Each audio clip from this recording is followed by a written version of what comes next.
Hello.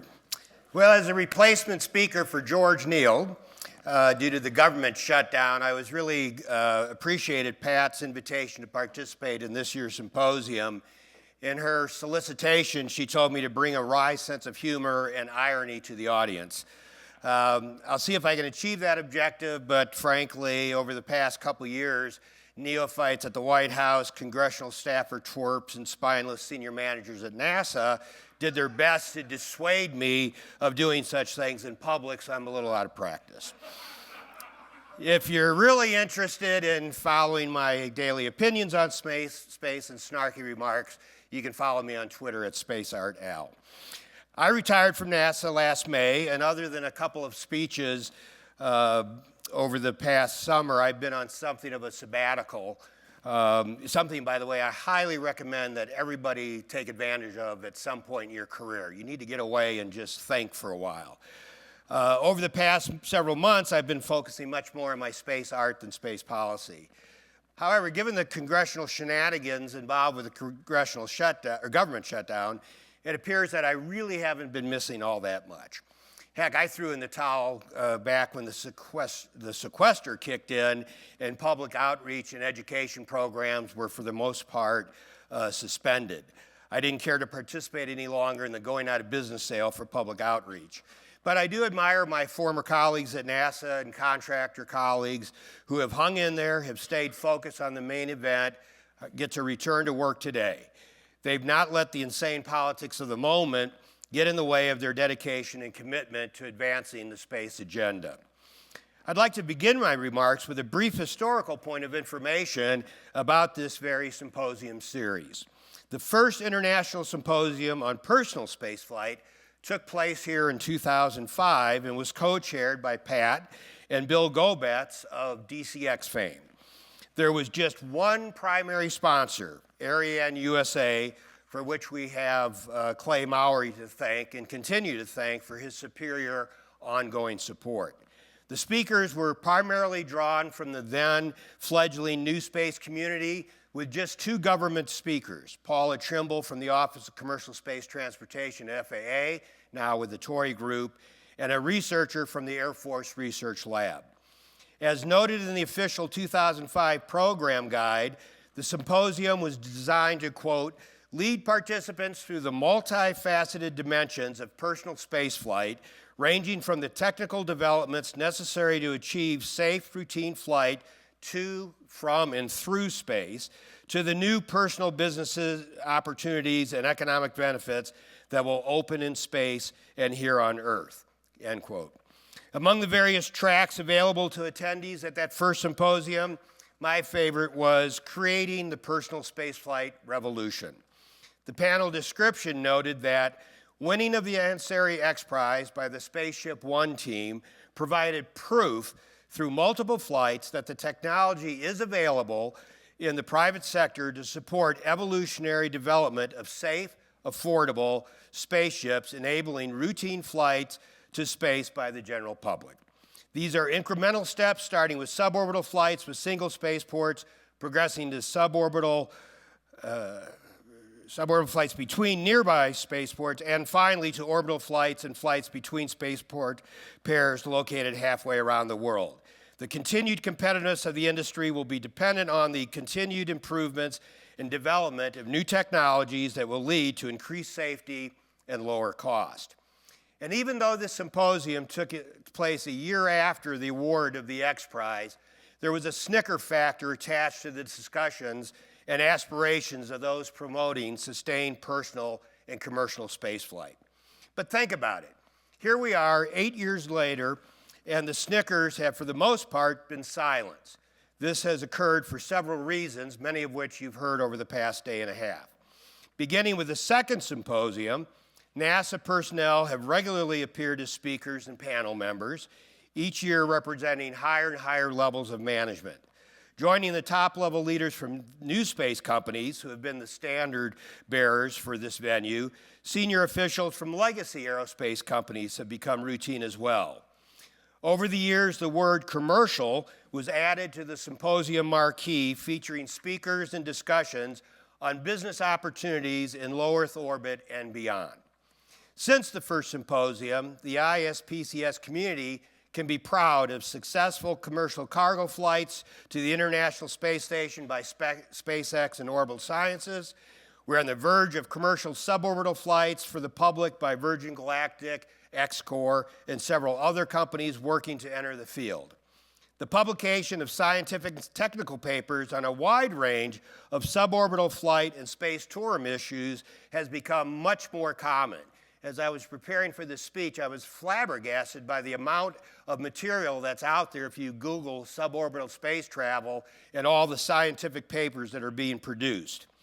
And a number of companies have dedicated to astronaut training have already begun to put spaceflight participants through their paces. A little spoiler alert, I've been consulting with a new group that also plans to offer astronaut training for spaceflight participants in the public, so stand by for the official rollout.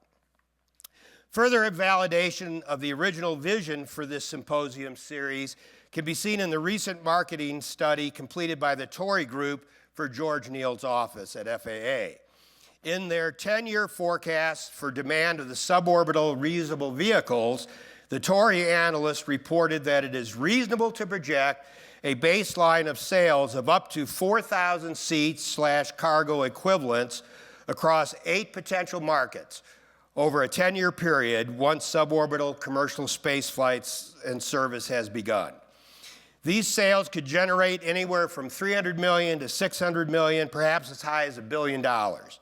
If you've not already done so, I encourage you to read this report. It's available online for free.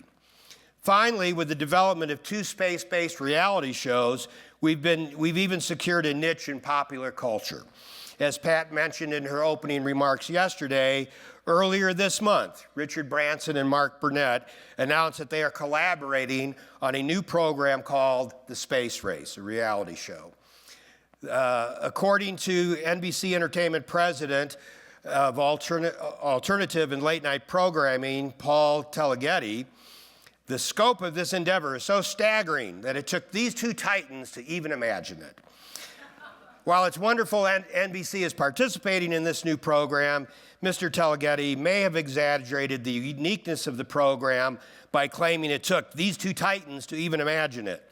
This was a bit of typical Hollywood overhype since a month earlier, Sony TV announced their own show in collaboration with a Dutch TV station, Netherlands 1, for the production of The Milky Way Mission, a reality show that will select a winner among Dutch celebrities, whoever they are, to fly on a suborbital space mission.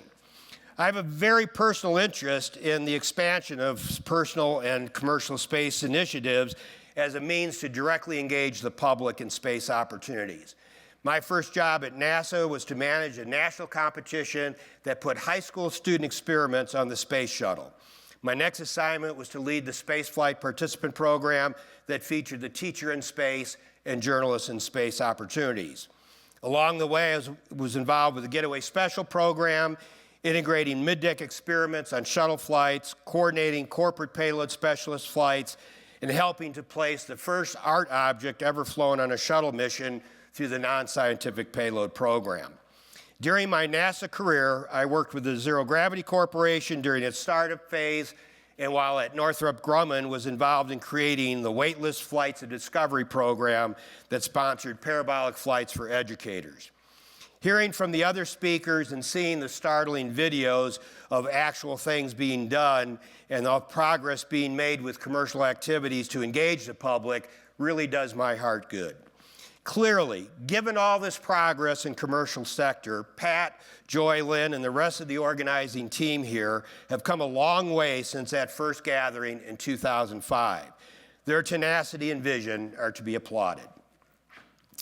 I don't hear anyone snickering today, and if you are one of those who are still amused by the aspirations of individuals and companies in this sector, a flight attendant will gladly guide you to the exit and to the nearest corral with the longhorns.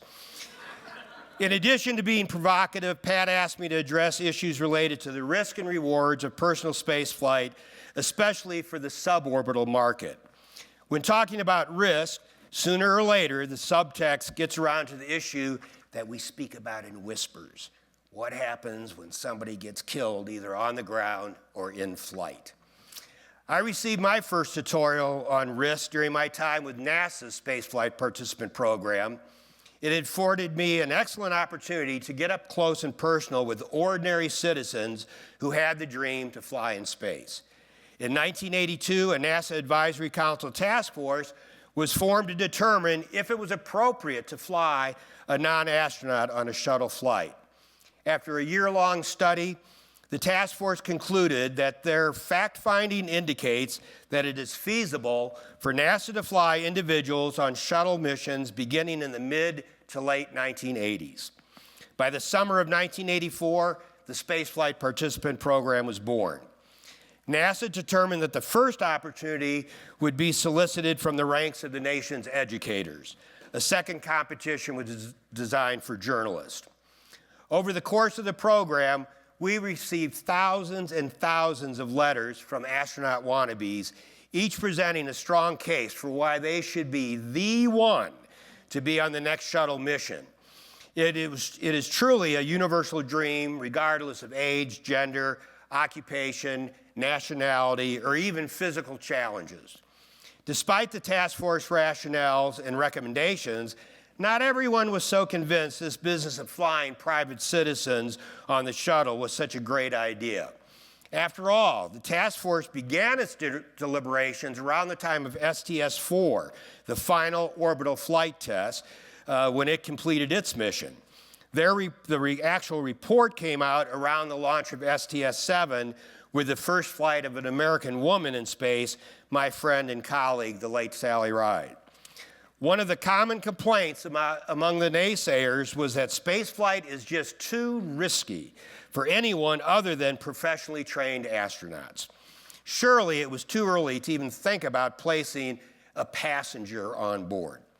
As manager of the program, I was always on high alert to refute any criticism of the program, so the concern about risk was always front and center on my mind. While the initial string of successful launches created a perception that space shuttles had become routine, experienced veterans knew there was no such thing as a worry-free flight. To bring a reality check to the Teacher in Space program, the element of risk was mentioned early and often during the selection process. When the state finalists came to Washington, D.C. for the down select to the 10 finalists, the teachers heard from NASA program managers, astronaut commanders who brought home the message that the selected individual would be engaged in a very risky business. Commander Dick Scobie told the educators that this ain't no firecracker you're going to be getting on. At this stage of the selection process, talking openly to all teacher candidates about risk may have been about as close as we came to informed consent. But in their excitement, did the teachers really understand the full extent of the risk involved? Years later, one of the state finalists was quoted in a book saying, well, yeah, the risk was discussed, but it was a little like reading the warning label on the back of a can of oven cleaner.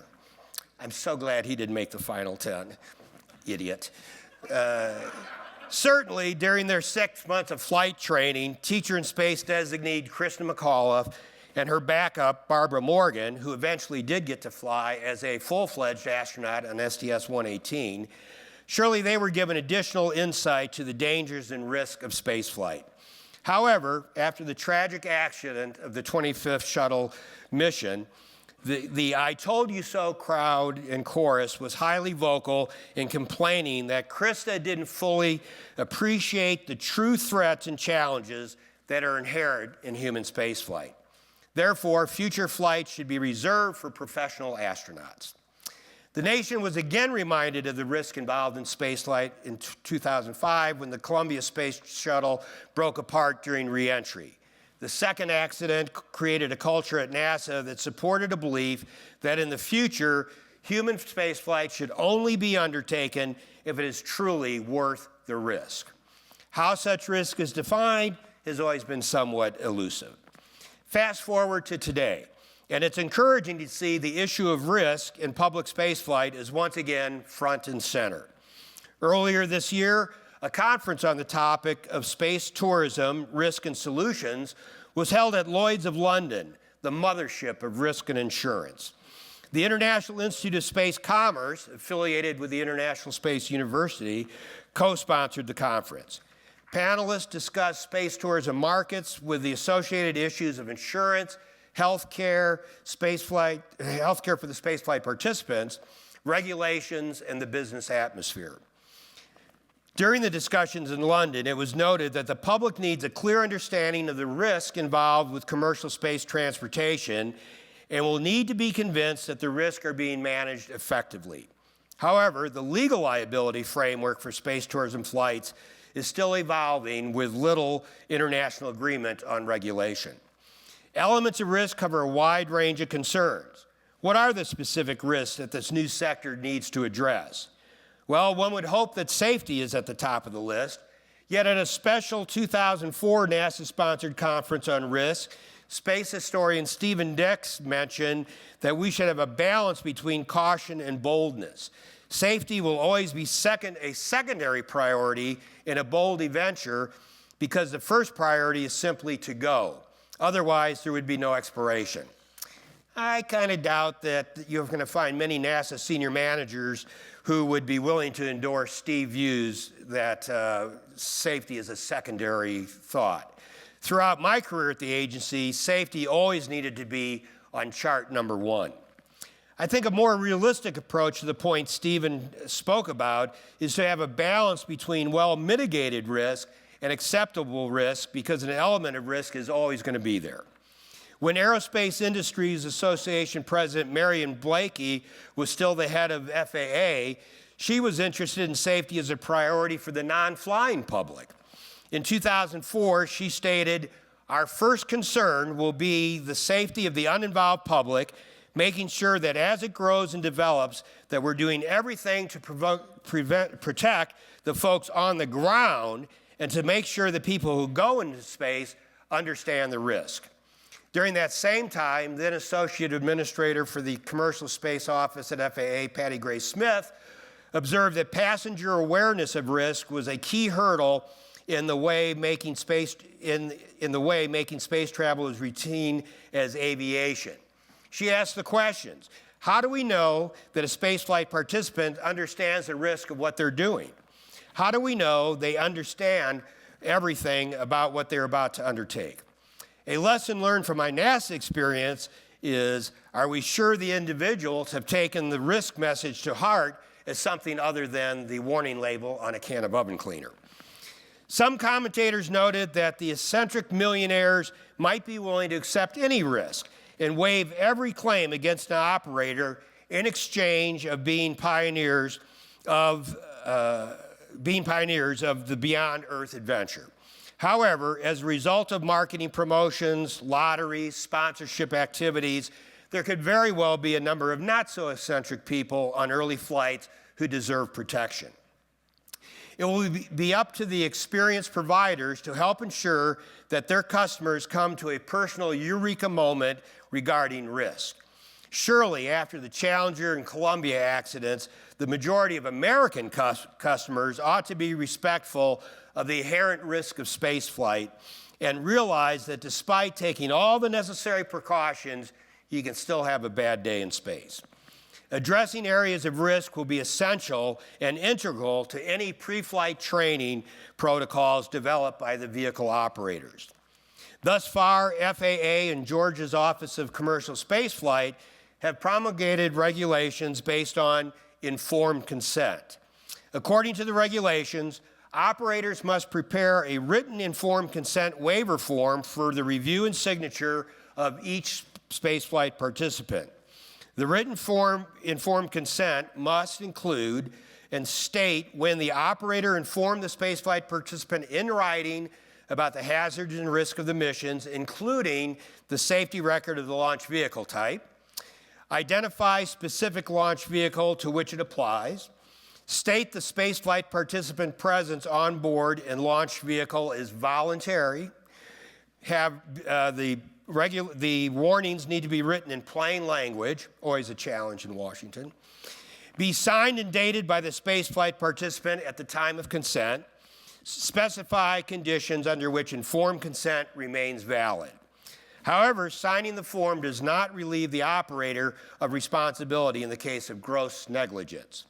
As part of the process, participants must also provide their medical history to a physician experienced or trained in the concepts of space medicine. Based on the comments that I've heard from suborbital operators, the FAA's Office of Commercial Space, and George Neal in particular, are to be recognized and applauded for developing regulations that are not onerous or detrimental to start up the emerging industry. Rules may change as more experience is gained, but for now, spaceflight participants are expected to accept the risk involved. The FAA rules are intended to inform participants of the dangers and risks of spaceflight, thus relieving the government and spaceflight operators from any liability in the event of a mishap. As was noted in one scientific paper on the subject, many spaceflight entrepreneurs assume that a person will be willing to pay up to several $100,000 in return for what essentially amounts to a joyride. People capable of paying such a price are frequently business owners who insurance, not to mention their board of directors, place direct limitations on their non-business related activities. More importantly, such people also have relatives and sizable earning capacities. So in the case of a suborbital flight gone awry, these friends and relatives could well be willing to challenge waivers signed by a passenger on the grounds that grandma or grandpa could not truly make an informed consent to waive risk because the late relative was not in a position to realistically assess or even fully comprehend all of the associated risk of spaceflight.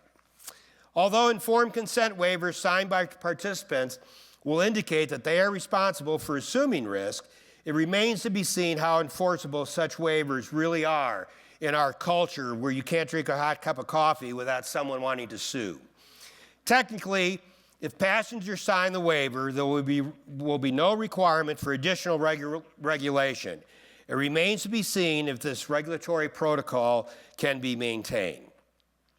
The conferees at the gathering at Lloyd's of London's also spent considerable time on the insurance risk of suborbital flights.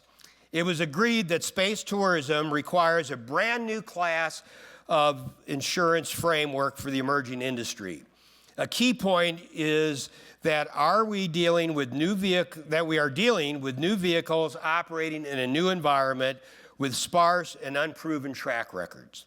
The conference delegates reviewed the risk involved in the various stages of the experience, including launch, the zero-G portion, and landing. But as we've seen from NASA and Russian missions, accidents can occur in all three phases of flight. David Wade of Astrium, a European company still very much interested in the suborbital market, pointed out that another key question on insurance coverage is whether the crafts are rockets with wings or rocket-propelled aircraft. At what point do insurers transfer from an aviation to a space risk and vice versa? Yet another aspect of risk involves physical and medical issues. As described in a recent paper for the Aerospace Medical Association's Commercial Spaceflight Working Group, most of the medical issues for suborbital spaceflight are relatively straightforward as compared to those for orbital spaceflight. As noted in the paper, the short duration of suborbital flights eliminates any concern for most of the medical problems associated with orbital flight, such as deconditioning, fluid shifts, and acclimation to weightlessness or reacclimation upon return to Earth. The paper also noted there's a large amount of experience and a large medical database concerning orbital spaceflight. It would be easy to conclude then that the medical risks of suborbital spaceflight are well known and would be similar to orbital spaceflight, but less significant or less intense. However, the orbital spaceflight database is based on medical standards for astronaut selection and certification that are quite restrictive. Commercial suborbital flight crew members under current regulations will only be required to have an FAA second-class medical certification. Also, a critical aspect of suborbital spaceflight is the rapid change from the high-G acceleration launch forces to zero-G weightlessness, followed quickly by the high-G deceleration of reentry. These transitions could lead to both cardiovascular and neurovestibular effects that are currently unexplored.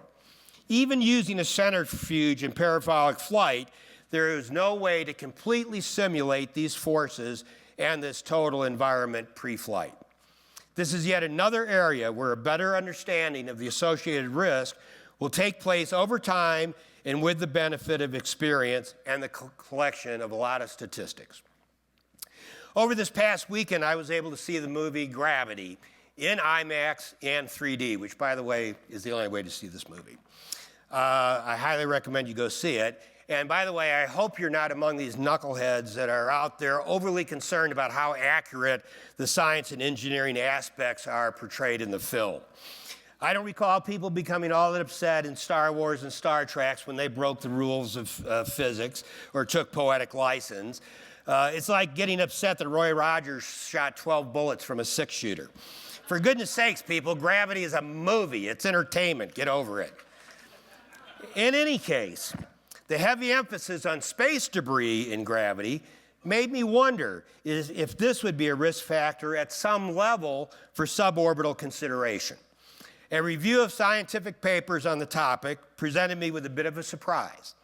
The risk factors that were addressed did not involve the potential impact of orbital debris on the suborbital vehicle, but rather how debris from a suborbital vehicle accident might impact a commercial aircraft in the commercial airspace. Given the low number of flights anticipated during the startup years for suborbital vehicles, it's not likely to be a major concern. However, if marketing projections for numerous flights per day become real, this will have to be yet another area to be addressed. So if you haven't cracked the code by now, the point of my remarks is that human spaceflight is loaded with risk, be it orbital, suborbital, or beyond LEO. I didn't even broach the business risks that operators must face in terms of whether or not they can sustain this market and actually make a profit, and it was mentioned earlier today. Nor did I get into the risks that occur if one operator does something stupid that risks the credibility of the entire space tourism industry. Perhaps we should listen to June Scobie Rogers, the widow of Challenger Commander Dick Scobie. In her remarks on a risk panel we were on together earlier this year at the National Air and Space Museum, June concluded, the greatest risk in space exploration is to take no risk. As John Grunsfeld observed at a NASA risk conference in 2004, that same one that Stephen Dick spoke at, he noted that the concerns are about risk-taking, not sure-thing taking. It's not realistic to believe that suborbital space flights will be accident or catastrophe-free.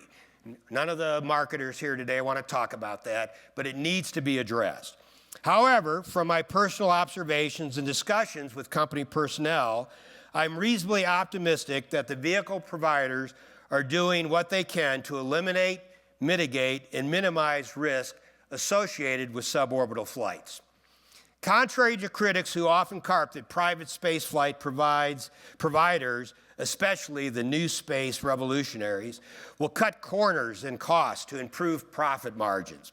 We used to hear this at Zero Gravity Corporation, that somehow we were going to cut corners on safety to make more money. The opposite is true.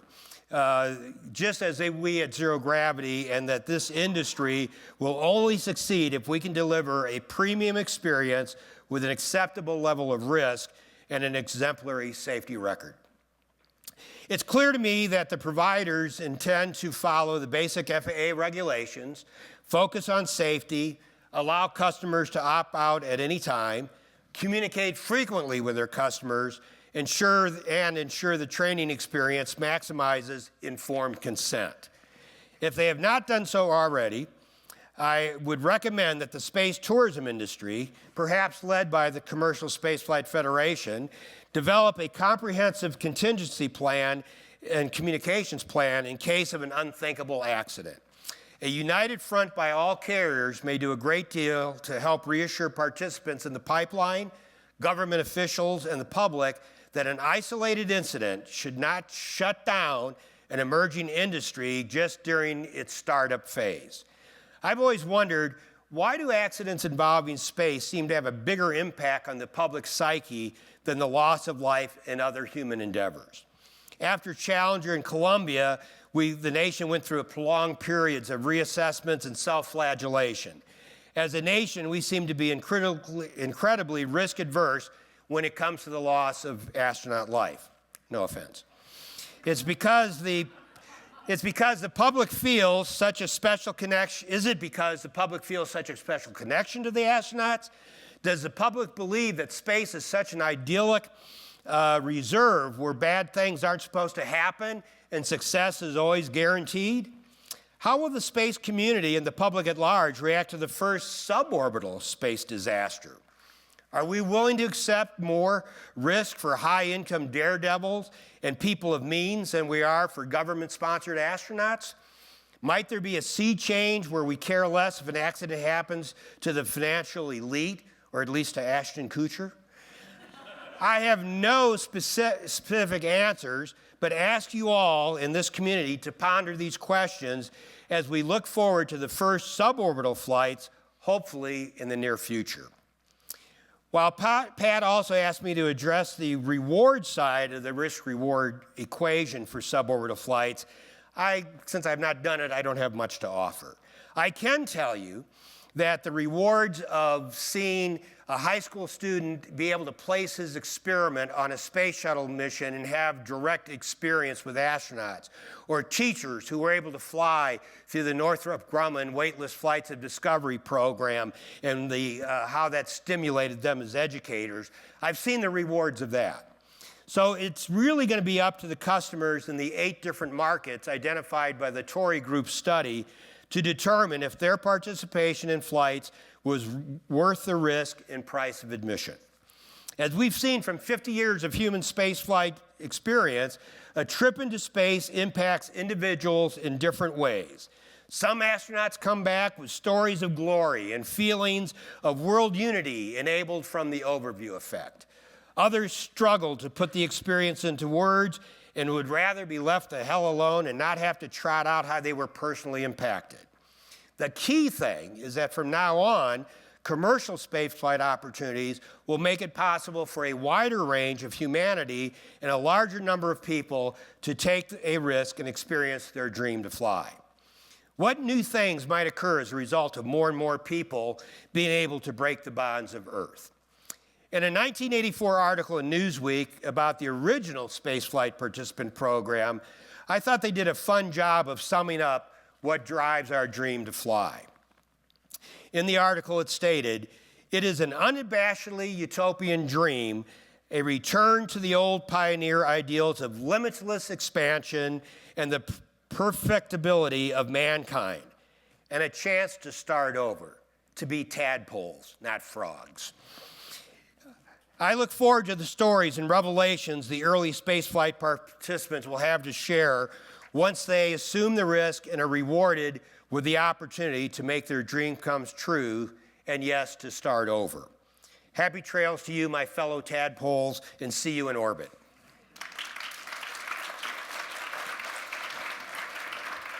Can you take some questions? Are we doing questions? If you don't mind. Sure. While you guys are thinking of some good questions, I do have one. First of all, you touched on, during the risk part, quite a few, the accidents that happen on Challenger and Columbia, and then the eventual one that will happen next. And I want to point out that CSF does have a crisis communication plan. Oh, good. Good. I didn't know. But, so let me tie all that together and say, what do you think, those things are, bad day happens, you pull the plan off the shelf and you execute it. Hopefully you've thought about things ahead of time. But what things can be done now on the part of our industry and on the part of NASA, drawing on your experience working in communications there, that can build public support for the industry as a whole that will become invaluable on the day that that bad accident happens? I think the more, and this happened especially at that Lloyd's of London's conference, this came up. And one of the things they pointed out there was the more we can equate and kind of show a balance of human spaceflight to other high-risk experiences that the public takes, like climbing Mount Everest. And there's these statistics around the phenomenal number of people that have died trying to climb Mount Everest, yet people continue to go back and do it every year. And you hear the statistics about automobile accidents and all these other things where people die, but it doesn't seem to bring the industry or that endeavor to a screeching halt. So I think the more we can kind of equate this new industry of ours to those types of things, maybe we can start to make steps in that direction. But as I said, I've looked at this since the Teacher in Space days, and I still can't quite figure out what is it about space that makes people feel so differently about human life. It was either just before or just after the Challenger accident, over 200 Marines were killed in the Beirut bombing. Well, you didn't see anybody stop going to be Marines. So there's this imbalance of how we accept risk and death in certain endeavors, but for space it seems to be different. On one hand, maybe we should be proud of that we're in an elevated endeavor that people really look up to and they just feel a personal part of, and they can't stand to see something go wrong. But I don't think that's going to buy us much when the first accident does happen. Then you're going to hear, just like we did with the Teacher in Space program, all the people coming out of the woodwork, see, we told you it wasn't worthwhile, we told you it was too risky. And even for the new space community, that, there was an awful lot of traditionalists in the space program that were saying, well, the new space people can't do this. It's, if they're not NASA, they can't possibly make it happen. So we're really in new ground here, but I think the more we can relate this to other human endeavors and get people past that, and I think what does help that is numbers of people flying. I think the more that it becomes, I will never say routine, but the more people that go, I think perhaps the less it becomes this, nobody else can go except a professional astronaut. So you rhetorically asked the question, why is it that we value NASA astronaut life so much that it becomes, sort of a national disaster when something bad happens, whereas people die in climbing Mount Everest, et cetera. So to carry that one step further, do you think that there should be a difference in how we define acceptable risk between a government space program and a purely commercial space program, particularly with high net worth individual customers? Well, that certainly seems to be the direction the FAA and Congress is going. That there is a difference here, that it's a spaceflight participant is accepting the risk, they're putting their money out, and I think people like Jeff Greason has spoken very eloquently on this point, where he has tried to show that that's different and that a spaceflight participant should be treated differently than a government astronaut. Okay, are there any other questions from the audience? I have one from Pat that I'm choosing not to ask Alan for, for reasons that will remain a secret. But does any? I got in trouble here one year for something I said. Did it have to do with whether a word was one word or two? No, that was another time. Okay. Go ahead, sir. I've had two incidents that didn't help my career at NASA any, and I hate Twitter because of it. So we're going to go off the script a little bit and take some open questions so we have some time. So wasn't there an accident that happened during the development of Spaceship Two that we had a loss of life with several engineers over at Scale Composites? Can you comment on how they handled that and how that was received differently than something that happened operationally? That is a great point. I'm sorry I forgot about that. It received some coverage at the time. I don't think it became, I don't know that it became like a national story. It certainly wasn't on the top of the news agenda. I think because they were, I hate to say this, I think because they were workers and not, celebrity flyers, I think that had something to do with it. I think that one was equated more to people building bridges where a bridge worker falls off the top of the cable and augers in. I think in that case, it wasn't perceived as a space flight. It was perceived as an industrial accident. And so, frankly, I think that was good because I think it would have been a real shame had that brought the industry to a screeching halt so early in development. Wonderful point. Thank you for bringing that up. Let me throw another one out there. If, when we go to conferences, we tend to be sort of preaching to the choir, and there's a lot of interest, otherwise you wouldn't be here. My sense is that all over the country, especially when I was an astronaut, I would find that same sort of grassroots support. And so the temptation is to believe that there is a huge amount of public support at the citizen level, and yet, even though we have representative democracy, that support doesn't seem to make its way through Congress in our budget. And I'm wondering if you think if that premise is false, in other words, there isn't that much support out there, or if we, NASA, our industry, could do a better job trying to rally that support and translate it into votes for higher budgets. That's a great observation. I think the support for the space program, if you go back and look at public opinion polls over time, has been fairly steady at about the same level, not varying greatly percentage-wise, probably over 50 years. I think Congress, for whatever reason, doesn't seem to care about that. Most people also, by the way, think NASA does a pretty good job at what it's doing. They have no idea how much money NASA gets. They do think that, when you tell them how much money is like, 0.5% of the budget, they go, oh my God, it ought to be more than that. A lot of people think it's at 20% of the budget. So this gets to be a little confusing. I think that's a victim of our own success because we're so visible. Our programs are out there. People see what they're doing and they think we must be spending a lot of money. There hasn't been a good public opinion poll about space in about 5 years. I tried to get one going before I left, and it wasn't accepted due to cost. I think somebody ought to take that on again and see, is all this new stuff happening in space going to make a difference about public advocacy of space? Because now it's not just the government.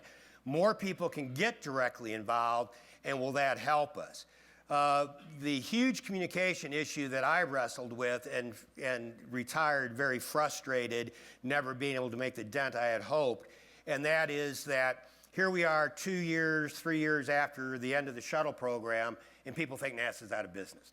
And we all have, many of us that work for NASA and in the space advocacy community have anecdotal stories where people come up and say, oh, it's too bad NASA's out of business, not doing anything anymore. I can't tell you how frustrating that is as a communicator. It's like, we're a top Twitter site. Our website is most visited of government agencies. We're out there doing public things. The museums are doing things in the middle of the night during Mars Curiosity landings. Our findings about from Cassini and other things is constantly in the news.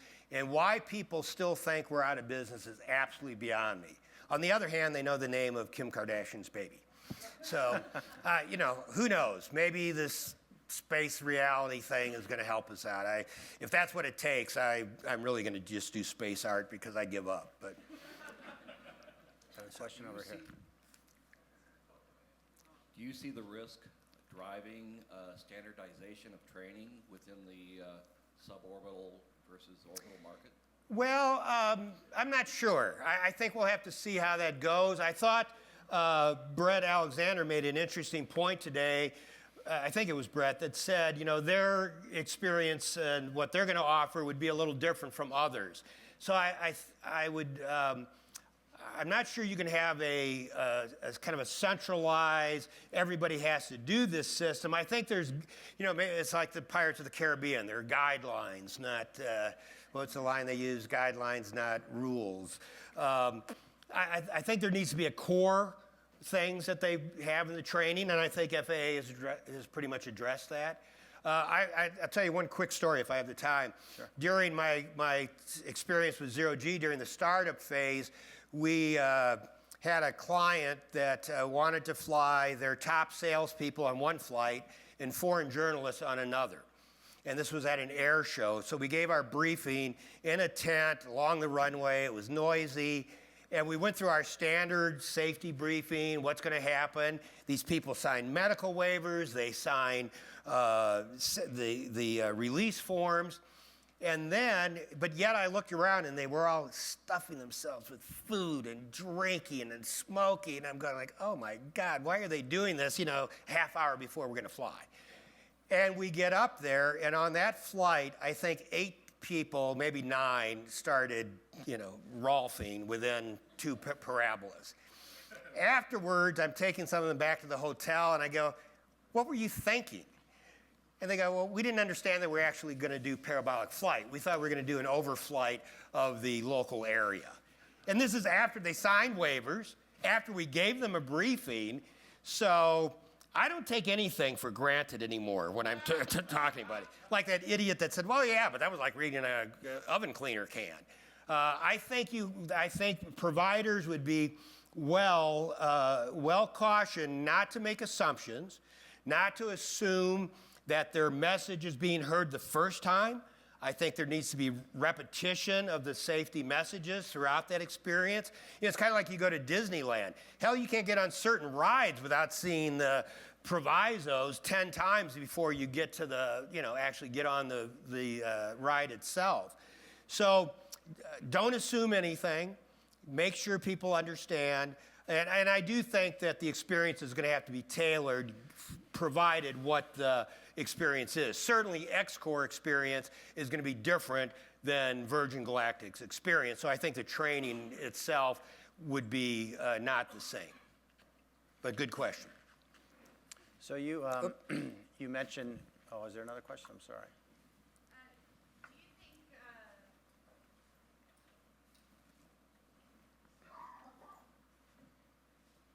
Do you think subject matter experts coming and talking to the customers about the different types of risk areas would be a good idea, or do you think it would just scare off the customers from commercial spaceflight? Well, it's a good question. I think it's a matter of when do you start to have that risk discussion? Is it as soon as they sign up, and then do you send them a primer on spaceflight and start to mention those things?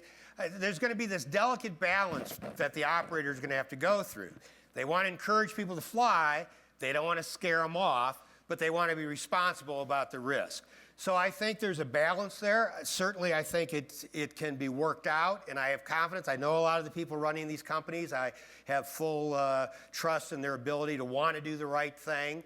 But as several people have said, an accident early on is not going to be a good thing for this industry. Interesting enough, the Lloyd's of London conference said the accident probably won't happen on the first couple of flights, so it's going to be really safe. So, Richard Branson saying he's going to fly his family is no big deal, because that's the safe mission to be on. The accidents happen later on when people start to let their guard down, and certainly that's what we saw with Challenger and Columbia, where people got too comfortable with stuff. So it's going to be a thing where you have to be vigilant about this. I don't want to scare people away, but I don't want people jumping into something that they're not aware of what they're signing up for. So. Since your audiovisual gear is starting to fall apart, we're going to let you off the stage. Thank you very much, Alan. Yeah.